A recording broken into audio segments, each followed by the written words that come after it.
In this cloudy July morning, the beginning of it all, the idea to rent a country house and get away from my girlfriend Nastia, who has already bored with the routine of work home, work home. I'm tired of it, she says. Take your buddies, and off we went out of town, grabbed some kebabs, grabbed some drinks. Yes, let's have a proper break from this tempting idea. I couldn't refuse, and my friends Roma and Max supported us. They're always up for any commotion. Here they stand already, pointing towards the store, waiting. Nastia abandoned the 2 bags standing near the store, dropping the packages of necessities on the ground, and tried to shield herself from the dust and garbage stirred up quite seriously by the wind. It was blowing straight into their satisfied faces. Of course, they didn't see my car. I had to shout, "What are you waiting for? Hop in faster." Hearing the familiar voice, the friends immediately abandoned the bags, tossed them into the trunk, and settled in the back seat. You picked quite a day, Romka chuckled. I feel it's going to be fun, Asia added. Sorry, there aren't many houses for rent. This is the only somewhat free one for this weekend. So lady, you'd better settle your backside in the back row and make room for the storming front seat. I've got long legs, not very comfortable for me here. Can you endure the ride? Not too bad, you're such a mean woman, said Tyam. Yeah, pure evil, I smiled, and we hit the road, stepping on the gas. Well, the weather really isn't flying, Max commented. Why would you care? We'll be in the house. Wanted to get away with nature, that's all. Well, got away, Roman mumbled after about 30 minutes. Nastia, still buried in her phone, responded, Yeah, we're only about 40 minutes away. We'll be there soon, don't worry. After driving another dozen kilometers, the dense forest was replaced by a large cornfield. It stretched for many kilometers ahead, on both sides of the road, seeming to disappear into the horizon. Guys, stop. Pull over, Tyam suddenly exclaimed. I slowed down and pulled over to the side of the road. What's the rush? I smiled, looking back. Roman was already rushing to open the door. Look, so much corn. Let's take a nap, he whispered excitedly. As if anyone will hear us in this wilderness. Maybe it's guarded after all, my girlfriend grumbled discontentedly. I replied to Max and then got out of the car, following Roman. Come on, we won't eat much. Probably the birds eat more out here anyway. Are you coming with us or staying here? Roman asked sharply, pointing to the open window. I think it's a bad idea. Instead of me, she replied. Fine, got it. So you two sit here and go get the corn. Max nodded in agreement. The guys disappeared into the tall stalks. Come back quickly, just to catch up, I shouted in response, only hearing the rustling of leaves. Like little kids, Nastia grumbled. Oh, come on, you'll probably be the first to come running for boiled corn. We waited for about 10 minutes. Maybe a little more, I'm not sure. They stuffing bags over there or what? I don't know. But seriously, Dolgov said, and I got out of the car. I approached the stalks, listened closely, but there was only silence, no footsteps. Roman. I shouted. Silence was Max's response. I repeated, but there was no change. Nastia, I can't hear them, I said as she got out of the car behind me. They're probably sitting there quietly laughing. Don't you know your friends? Guys, come out, let's go. It's not funny anymore, someone's waiting for us. Eventually, nobody reacted to my words, so we had to wait. We waited for another 10 minutes, 20, half an hour. They were nowhere to be found. What's taking them so long? Getting seriously annoyed. I got out of the car once again and headed towards the corn stalks. Are you going to look for them? Nastia shouted after me. Maybe they got lost or something happened, and they can't find their way out. I'll come with you. You should have stayed in the car. Who knows what could happen? What if you get lost too? I'll go with you. My phone has a signal, sort of, but not strong. Leave your phone in the car. We'll use the radar if necessary. Nastia threw her phone in the glove compartment and locked the car. We disappeared into the field, holding hands, pushing through the dense rows of corn. And let me tell you, it wasn't pleasant. The leaves scratched our skin, and the ears occasionally hit our heads. Nastia was already on edge. And, to be honest, I was as angry as a hungry dog. We shouted our friends' names, called for them, but as before, there was only silence. Until one moment.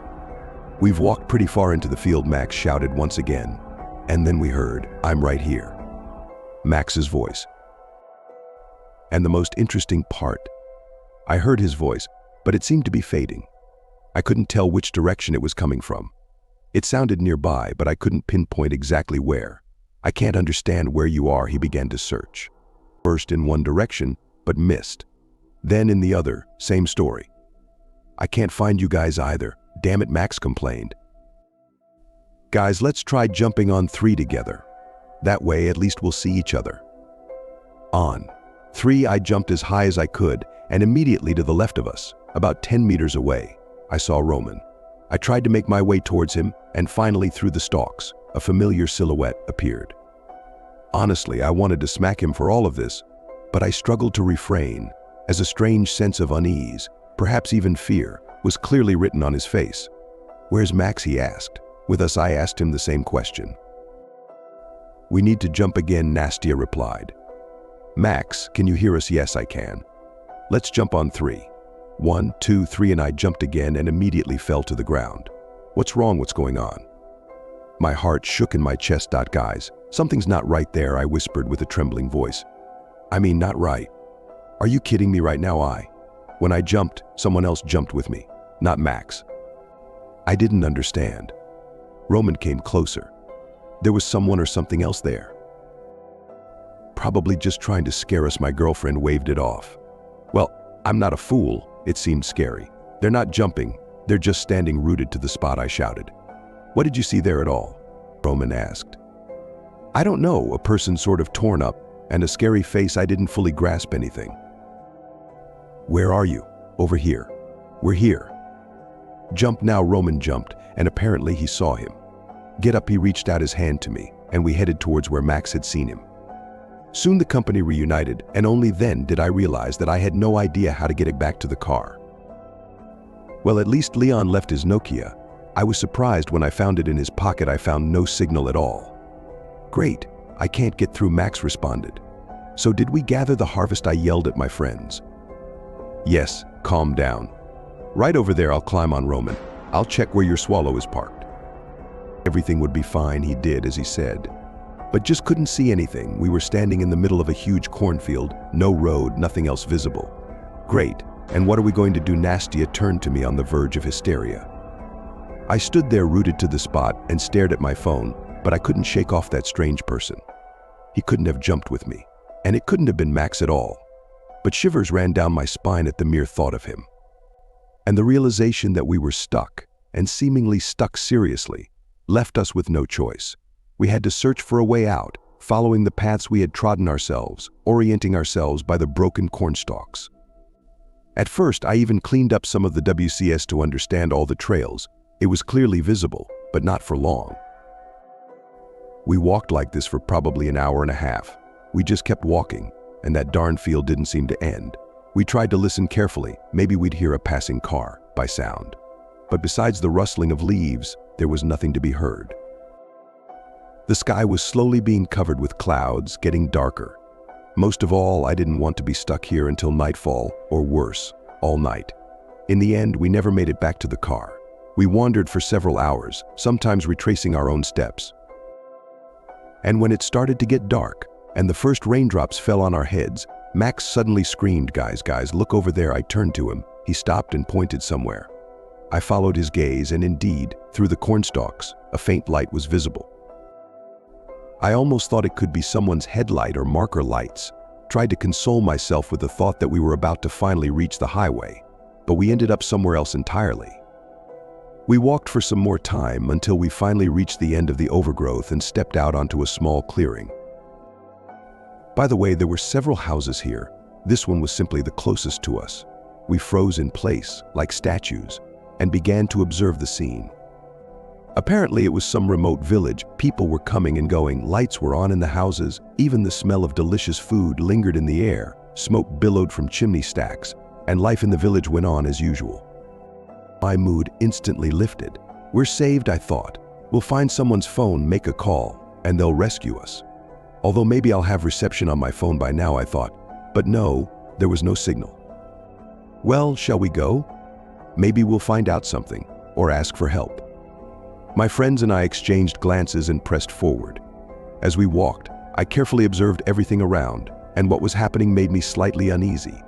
Firstly, The people all looked extremely strange. No, they were people, like people, but their clothes looked more like rags found in a dumpster.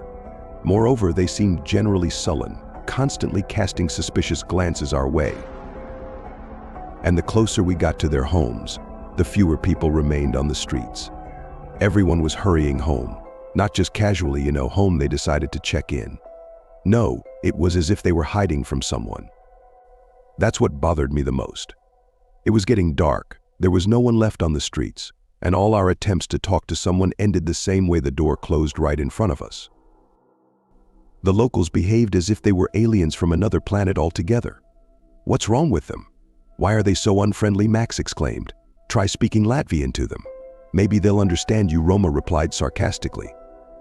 While they argued among themselves about the reason for the locals' strange behavior, as I understood it, I carefully assessed the situation around us. Nothing seemed out of the ordinary. It was just a village, like many in Latvia, or was it? So we stood between the slanted houses until we were fully engulfed in darkness. It got colder outside, shivers ran down my spine. What are we going to do? Nastia whispered almost inaudibly. We can't just hang out here all night. Do you have any ideas? Max replied without waiting. You watch the news. Maybe you can find out something even from there. Speaking Latvian, I suggested. Ignoring their argument, I headed towards the first house I came across. I knocked politely at first. Please open up, we need help. Those inside heard me perfectly well, but they didn't rush to open the door. I knocked harder. Open up, we need help. What kind of people are you? Damn it, losing control of my emotions. I shouted and began to pound on the door with my hands and feet. So much so that the whole neighborhood was rattling in the windows of the neighboring houses. Faces appeared, but as it turned out, it wasn't my hysteria that caught their attention, but something else. My friends and I exchanged glances and moved forward. As we walked, I carefully observed everything around, and what was happening slightly unsettled me. Firstly, all the people looked extremely strange. No, they were people like people, but their clothes resembled more like rags found in a dump, and overall, they seemed somber, constantly eyeing us. And the closer we got to their houses, the fewer people were left on the street. Everyone was rushing home, and not just like, home. They seemed to want to hide from someone. That's what bothered me. It was getting dark, and there were no people left on the street at all. All our attempts to talk to someone ended the same way: the door closed right in front of us. The local population behaved as if they were aliens from another planet. What's wrong with them? Why do they act as if they don't belong here? Max exclaimed. Why don't you try switching to Latvian? Maybe they'll understand you, Roma replied. While they argued among themselves about what could be the reason for such strange behavior of the locals, I carefully assessed the situation around us. It was unclear, like an ordinary village, considering there are many of them in Latvia, or an unusual one. So we stood between the tilted houses until we were completely engulfed in darkness. It got colder on the street, and goosebumps covered my entire body. What are we going to do? Nastia barely whispered. We can't just stand here all night. Do you have any options? Max responded without waiting. Can't you see the news? Maybe you can really find out something in Latvian from there. Not listening to their arguments, I headed towards the first house that came my way. First, I politely knocked. Please, open up, we need help. Those inside could hear me perfectly, but they didn't rush to open the door. I knocked even harder. Open up, we need help. What kind of people are you? I shouted and began pounding on the door with my hands and feet. So much so that the figure of people in the windows of neighboring houses appeared, but their attention, as it turned out, was drawn not by my hysteria, but by something else. At first, I didn't understand what exactly, but hearing the crack of breaking branches behind me and turning around, I froze in place, as did the others. What's there? Roma whispered, looking at me. I just shrugged silently, continuing to stare into the forest thicket. Silhouettes roughly human-sized were quite distinctly visible behind the trees. You could see arms, legs, even some parts of clothing, but not faces. I couldn't make out their faces because it was already pitch dark around. For some time, they stood still, not even moving. For some reason, I immediately remembered that strange person in the cornfield. Tension inside me was growing, my heart rate increased, and my mouth instantly became dry. And suddenly, the silhouettes began to move, and it happened just at the moment when Roma turned around and sighed with relief. "Phew, I thought only the sick live in this place," he said with a smile, noticeably relaxing. As for myself, I still stood in place, unmoving, and only one thought stubbornly intruded my mind. What if it was because of them that the local population of this strange village suddenly started hiding in their homes when darkness fell? I wouldn't have thought about it at all if it weren't for that strange person in the field again. I'm 100, even 1000% sure I didn't imagine it. Nastya also suspected something was wrong when she saw that these very silhouettes were moving towards us. They were walking leisurely, slowly, without hurrying. "Hey people, maybe you can tell us what the hell this place is and how we can get out of here," Roma shouted, and then fell silent. And he fell silent because the light from the window of one of the houses was more than enough to see who was coming towards us. When they reached that very house, men, women, old people, and even children were approaching us. But there was clearly something off about them. The first thing that caught my attention was their eyes. All of them were as if covered in a bluish haze, but there were almost no pupils. Second, their clothing overall. It didn't differ much from the rags of the locals, just as torn and tattered, and only some of them were completely naked. In particular, I remembered a hunched old man with a long gray beard, the same long cobwebs on his head, dirty hair matted into some sort of dreadlocks, it seemed. And most importantly, they moved as if feeling their way around, waving their hands in front of them, sometimes grabbing onto each other. But the terrain in this area, let's say, wasn't particularly smooth, and not a single one of the many silhouettes not only didn't fall, but didn't even stumble. Something inside me churned as they came closer, and I saw their skin, as pale as paper, pierced by horrifying black veins. It wasn't a pleasant sight. I would even say it was a strange and frightening scene. "Hey guys, what the hell is going on?" Max blurted out with a trembling voice. And at that moment, the strange people froze and abruptly turned their heads in our direction. It was at that moment that it felt like a sledgehammer hit my head, and we, without saying a word, and those very silhouettes. I don't know if they saw us or not. Or maybe they somehow oriented themselves by sound. But they rushed after us, emitting such terrifying screams that froze the blood in our veins. Thank God we didn't lose our heads and ran in one direction while trying to get the attention of the locals. But they just looked at us through their windows, not even considering opening their eagerly awaiting doors to let us in. "Oh," my girlfriend shrieked, and it felt like a knife cut through me. I turned around and saw that one of the crowd had already run up to her and, grabbing her leg, began dragging the poor girl towards their comrades. Her heart-wrenching scream I will probably remember for the rest of my life. Of course, I couldn't stand by and watch silently, so I grabbed the first stick I could find and lunged into the damp soil. "Let her go, you idiots," I shouted, and immediately grabbed her hand and ran towards my friends, who had already managed to get quite far away. The enraged mob surrounded us at the very edge. With us, holding a bright flashlight in one hand, "Guys, over here," I shouted to Rome and Max, and within moments we rushed into the house, and at that moment, the woman slammed the door behind us. "Quiet, quiet, or they'll hear us," she whispered. I greedily gulped air, unable to stand on my feet. My heart felt like it was about to fall out. "What the hell was that, for God's sake?" Max yelled on the brink of hysteria. We've been through a lot together. He's naturally calm and composed, but then he was unrecognizable. And Rome was the same. In general, we're all tough guys. The house was furnished with ancient furniture and permeated with a corresponding smell, the scent of dirty laundry, dust, and pungent herbs. Quite a strange combination. We stood there for a couple of minutes, and after waiting for us to regain our composure, the man invited us into the kitchen. Our friends cautiously inspected everything but didn't follow us. But I understood that this was at least a human, unlike those outside. As we entered the kitchen, a knock on the window rang in our ears. "Damn it, forgot to turn on the lights," the man's voice sounded, and he reached for the kerosene lamp. Meanwhile, outside the window was the same naked old man and several others like him. He banged on the window, contorted, spat on the glass, melted into the darkness, stretching his mouth into a horrifyingly disgusting smile, revealing crooked, abnormally long teeth. But as soon as the owner turned on the light, the freak standing outside immediately retreated, as if from a terrible nightmare. But no, as much as I wanted not to believe in all this, I couldn't deny it. I understand what you've just been through. I understand that inside you still doubt the reality of what's happening, the man said, as if reading my thoughts. I've been in your shoes before.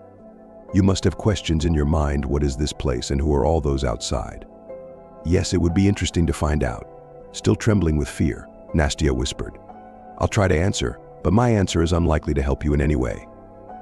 It seemed that the bright light from the opening door of one of the houses struck my eyes. Standing on the threshold was a young woman silently beckoning with her hand.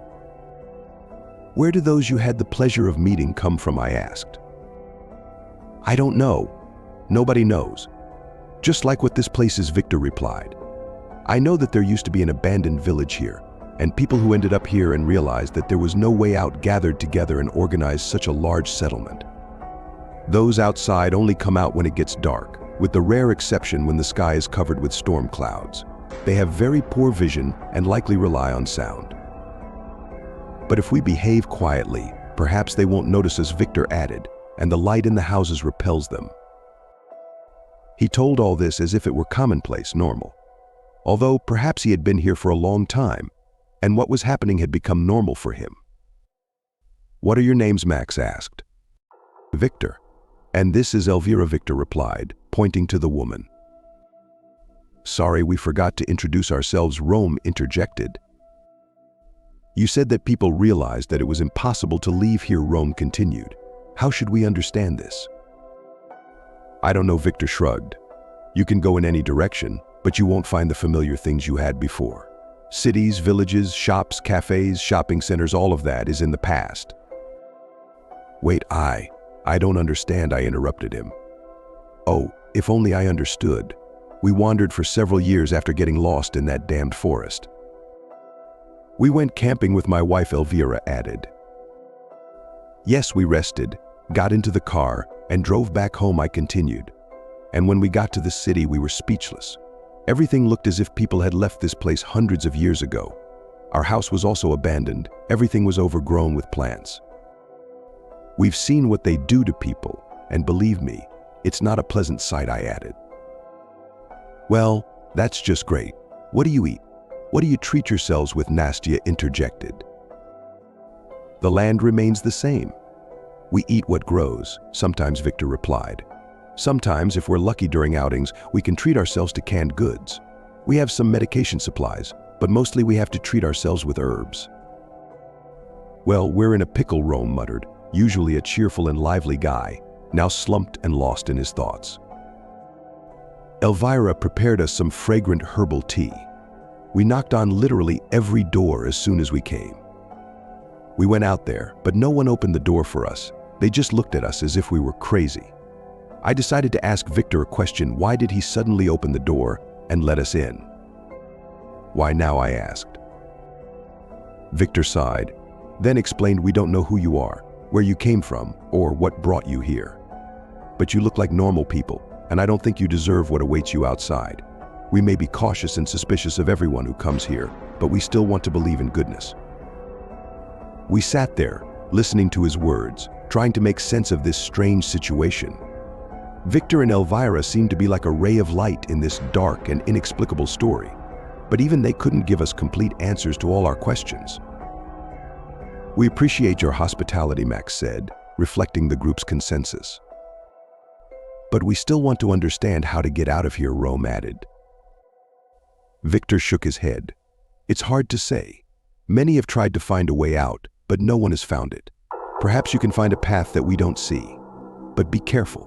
Beyond this place, there is something very dangerous. With these words, Victor stood up, inviting us to spend the night in his house. We agreed and followed him, feeling like we were in a foggy nightmare, where reality and fantasy merge into one incomprehensible and frightening whole. We stayed in the kitchen for some time, talking, getting to know each other. Fatigue gradually began to take hold of us, and our eyes started to droop. Victor and Elvira offered us a place to sleep on the floor since the house was very small, and they laid out mattresses for us. Soon the guys were already falling asleep, but I still couldn't sleep for a long time because of the howling and the running around of those creatures outside. The kerosene lamp and large homemade candles in can jars continued to burn in every room. We knew that the lights had to stay on until morning to protect the house from intrusion. In this setting, even the subdued light was the only weapon against the dark forces that awaited us outside the house. Finally, fatigue took over and I, too, fell asleep, doubts and fears melting away under the influence of fading consciousness. But even in my dreams, I felt the ghostly presence of the danger that awaited us outside.